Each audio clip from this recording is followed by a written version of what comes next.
like state of dark depression. Nobody's immune to how much money you have, how much success you have. Yeah. Savage! I'm a savage! Oh! I'm a savage! Whatever I want, I'm going to get! I manifest everything in my life, and I'm just getting started. This is Sean Diddy Combs. In 2022, he made headlines as his net worth soared past the $1 billion mark. But here's where things get interesting. In the age of social media, it's become all too easy to get lost in the illusion of success. In this video, we delve into the true cost of success and the emotions that come with it. Apa jadinya kalau orang yang tidak baik dan dibenci banyak orang, ternyata ketika dewasa dia justru lebih sukses daripada kamu sendiri. Orang yang dulunya kamu harap bakal menerima balasan setimpal dengan kenakalannya, justru dunia seolah berpihak sama dia. Sedangkan ketika kamu mencoba jadi orang yang ramah, kalem, dan baik hati, justru kamu malah diperlakukan semaunya sama orang lain. Pertanyaannya, kenapa dunia ini terasa tidak adil untuk orang-orang baik, sedangkan dari kecil kita diajarkan untuk menjadi orang baik agar bisa sukses? Jadi, di video kali ini saya mau membahas kenapa orang yang brengsek justru mereka lebih sukses daripada orang yang baik, dan kriteria brengsek yang gimana sih yang harus kita lakukan agar bisa sukses? Kata brengsek ini sebenarnya punya stigma buruk di kalangan masyarakat, karena seolah-olah orang ini cuma merugikan orang lain. Tapi sebenarnya sifat brengsek ini hampir sama orang sukses di dunia ini, yang kalian pernah dengar namanya seperti Elon Musk dan Jeff Bezos. Mereka adalah termasuk dalam golongan 1%. Orang-orang yang termasuk golongan 1% itu pasti punya sifat ini. Karena orang-orang sukses yang revolusioner ini, mereka bisa menggunakan sifat brengseknya pada titik-titik tertentu. Sedangkan kebanyakan orang mereka kadang terlalu baik atau justru terlalu jahat. Padahal faktanya, terlalu baik itu bakal diinjak-injak sama orang, dan terlalu brengsek justru menciptakan kerusakan. Nah, orang-orang sukses itu justru mereka bisa mengontrol sifat brengsek itu. Mereka melakukannya di titik yang pas. Enggak terlalu baik dan enggak terlalu jahat.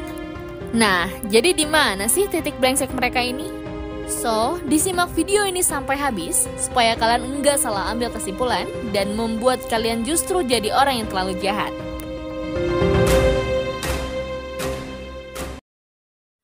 Bab 1, The Dark Triad. Jadi, ada teori psikologis yang menggambarkan 3 sifat jahat manusia yang kalau kita gunakan dengan benar, justru 3 sifat ini punya sifat yang baik. Jadi, kita bahas dulu nih apa saja ketiga sifat itu dan apa saja ciri-cirinya. Yang pertama, narsistik. Orang dengan sifat narsistik itu punya harga diri yang tinggi. Mereka enggan diremehkan oleh orang lain dan selalu ingin dikagumi oleh orang lain. Makanya, orang dengan sifat ini cenderung egois, sombong, dan tidak berempati. Yang kedua, Machiavellianism. Orang dengan sifat ini, mereka suka menggunakan manipulasi dan kelicikan untuk mendapatkan apa yang mereka mau. Makanya, orang dengan sifat ini justru punya empati yang rendah, dan mereka juga tidak peduli sama orang yang sudah masuk dalam manipulasi mereka. Orang yang punya sifat Machiavellianism, mereka itu pintar membuat jebakan yang membuat lawannya itu tidak sadar kalau mereka sudah masuk ke dalam jebakannya. Dan yang ketiga, psychopathic. Kata psikopat mungkin identik sama dengan pembunuhan dan penyiksaan. Tapi sebenarnya, psikopat itu lebih ke sifat seseorang yang tidak pernah merasa bersalah, dan orang yang tidak peduli sama konsekuensi dari apa yang sudah mereka lakukan. Nah, kalau kita lihat ketiga sifat itu punya konotasi yang jahat. Tapi sebenarnya kita bisa menggunakan sifat jahat itu pada batas tertentu untuk mendapatkan apa yang kita mau. Sejujurnya, cara ini pernah juga saya lakukan dan memang saya merasakan perubahannya dari orang yang dulunya enggak enakan jadi fokus ke tujuan apa yang saya mau. Kalau kita lihat dari ketiga sifat jahat itu, mereka punya sisi baiknya. Narsistik itu percaya diri, Machiavellianism itu ambisius, dan psikopat itu berani. Dalam kehidupan nyata, masing-masing dari kita itu hidup di dunia untuk survive. Kalau zaman nenek moyang kita, dulu mereka survive dengan cara berburu hewan untuk memenuhi kebutuhannya. Tapi, zaman sekarang survive yang tadinya untuk memenuhi kebutuhan, sekarang survive diartikan dan digunakan untuk mencatat hierarki kehidupan. Masalahnya, kalau kita lihat piramid hierarki, semakin ke atas, semakin kecil ukurannya. Berarti, semakin ke atas, semakin sedikit orang yang bisa menempati ruang itu.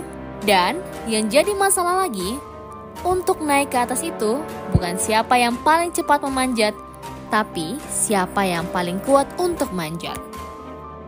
Nah, kenapa orang-orang brengsek bisa lebih kuat naik ke atas daripada orang-orang baik?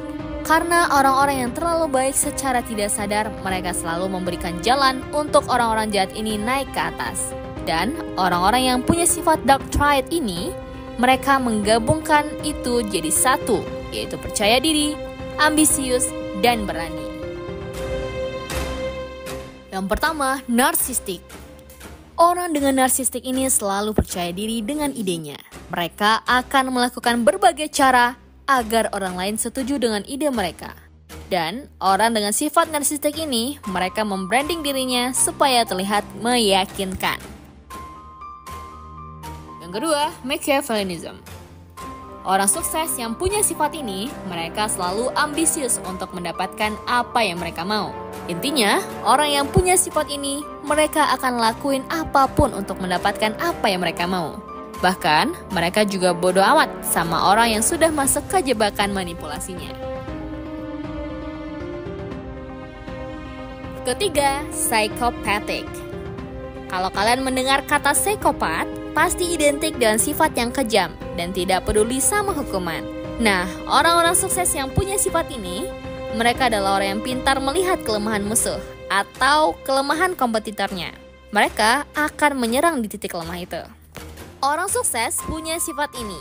Mereka itu jadi orang yang enggak takut untuk mengambil risiko, dan mereka juga bodoh amat dengan kegagalan. Well, walaupun ketiga sifat ini mempunyai sisi baik, tapi kalian nggak boleh menggunakan sifat ini terlalu berlebihan. Karena kalau kalian menggunakan terlalu berlebihan, kalian akan menjadi orang yang norak. Kalian selalu minta dipuji, bahkan malah oversharing tentang diri kalian. Jadi, kalian cuma fokus ke validasi, bukan ke tujuan utama. Jika kalian bersifat narsistik. Jika kalian terlalu berlebihan menggunakan sifat Machiavellianism, justru akan mengarah ke perilaku penipuan dan eksploitasi orang lain. Contohnya, di tahun 2020, ada 2 afiliator yang ditangkap. Terakhir, kalau kalian menggunakan sifat psikopatik yang berlebihan, justru akan mengarah ke perilaku kekerasan dan kriminal. Jadi, ketiga sifat itu mempunyai sisi baik yang bisa kita gunakan pada titik tertentu, tapi tidak boleh berlebihan. Bab 2. Uang dan moral. Nah, ini sebenarnya jadi dilema sosial antara uang dan moral. Dalam kehidupan sehari-hari, manusia itu punya aturan tak tertulis dalam bentuk moral. Moral ini berfungsi untuk menciptakan keamanan dan kedamaian antara tiap individu. Di satu sisi, manusia butuh yang namanya uang untuk memenuhi kebutuhan. Walaupun uang dan moral bisa kita padukan, tetapi secara enggak sadar, terkadang uang itu melebihi batas moral yang ada. Misalnya, ada orang yang kondisinya tidak mempunyai uang sama sekali untuk memenuhi kebutuhannya. Akhirnya orang itu melakukan pekerjaan yang menyimpang dari moral masyarakat. Walaupun terkesan pekerjaan itu menyimpang dari moral, tapi di satu sisi mungkin dia tidak punya pilihan lain untuk memenuhi kebutuhannya, sehingga terjadi dilema sosial. Nah, kayak yang saya bilang, survive yang tadinya hanya sekadar memenuhi kebutuhan, sekarang jadi digunakan untuk meningkatkan hierarki sosial dan kesuksesan. Di era kapitalisme ini, para pemilik modal itu memiliki visi dan misi masing-masing. Masalahnya adalah terkadang misi mereka itu terhalang dengan yang namanya moral. Sehingga sifat dark triad itu membawa para petinggi ini melakukan berbagai cara untuk sampai ke tujuannya. sekalipun itu melanggar moral yang ada. Misalnya pengusaha yang buka pabrik di tengah lingkungan para penduduk atau penebang hutan untuk kepentingan pribadi.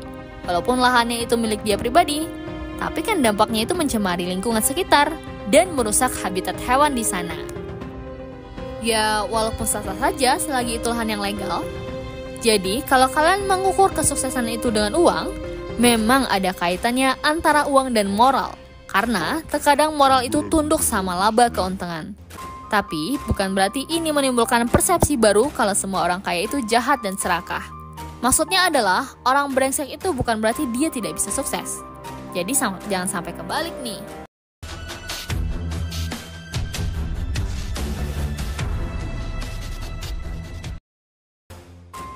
So, apakah kita harus jadi orang jahat untuk bisa sukses? Sebenarnya poin utama dari video ini bukan mengajak kalian yang tadinya berbuat baik malah jadi orang jahat. Tapi poin utama dari video ini adalah memanfaatkan sisi baik dari ketiga sifat jahat itu. Karena untuk menaikkan posisi kita yang sekarang butuh mengambil keputusan. Karena kalau tidak melakukan sesuatu, kalian akan berada di tempat yang sama. Nah, kenapa orang-orang itu lebih susah untuk sukses? Karena mereka takut untuk membuat kesalahan. Sedangkan ketiga sifat jahat itu mengajarkan kita untuk percaya diri, ambisius, dan berani. Karena sifat jahat itu punya sisi baik. Begitu juga dengan sifat baik punya sisi buruknya. Jika kalian takut ambil risiko, gak enakan sama orang lain, secara gak sadar, memberikan jalan ke orang lain dengan enaknya untuk naik ke posisi yang atas. Jadi, kesimpulannya, bukan merubah diri dari yang baik ke yang jahat, tapi memanfaatkan sifat jahat dan membuang sisi buruk dari sifat baik. Well, sekian dulu pembahasan kali ini. Semoga bermanfaat dan sampai jumpa di video selanjutnya.